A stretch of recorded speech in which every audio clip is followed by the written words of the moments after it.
Hi అండి. Rayalaseema special రాగి సంగటి అట్నే పల్లీ చట్నీ ఒకసారి ఇలా ట్రై చేయండి, చాలా బాగుంటుంది. సంగటి కూడా తినడం ఆరోగ్యానికి చాలా మంచిది. ఏదైనా కానీ ఒక కప్పు బియ్యం తీసుకుంటే మనం దొడ్డు రైస్ అయినా తీసుకోవచ్చు, మామూలు మనం తినే రైస్ అయినా వాడుకోవచ్చు అండి. దొడ్డు రైస్ అయితే చాలా బాగుంటుంది టేస్ట్.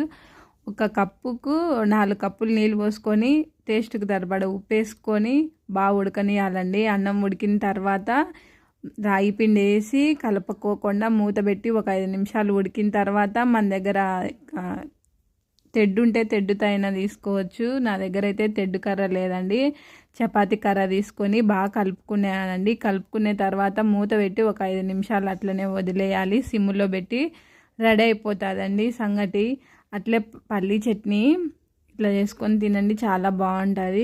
కడాయి పెట్టుకొని పల్లీలు వేసుకొని బాగా వేయించి పక్కన పెట్టుకోవాలండి. కొద్దిగా ఆయిల్ వేసుకొని పచ్చిమిర్చి వేసుకొని బాగా వేగిన తర్వాత పక్కన తీసుకొని అట్లే కొద్దిగా ఆయిల్ వేసుకొని 2 టమోటా తీసుకొని వేయించుకొని పక్కన పెట్టుకోవాలండి.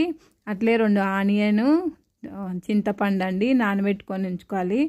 అట్లే పల్లీలు బాగా రోటి పచ్చడి ఇట్లా వేసుకుంటే చాలా బాగుంటుందండి. పల్లీలు నూరుకునే తర్వాత పచ్చిమిర్చి టమోటో వేసి బాగా నూరుకోవాలండి. టేస్ట్కి సరిపడేంత సాల్ట్ వేసుకొని నూరుకోవాలండి. చింతపండు వేసి లాస్ట్లో ఆనియన్ వేసి పచ్చి ఆనియన్ అండి వేసి దంచుకొని తింటే సంగట్లేకి సూపర్ అండి. ఈ వీడియో కానీ నచ్చితే లైక్ చేయండి.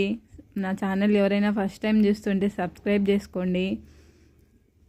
థ్యాంక్ యూ ఫర్ వాచింగ్ అండి. ఎవరైనా మీ ఫ్రెండ్స్కి అందుకు షేర్ చేయండి ఈ వీడియో కానీ నచ్చితే. బాయ్ అండి.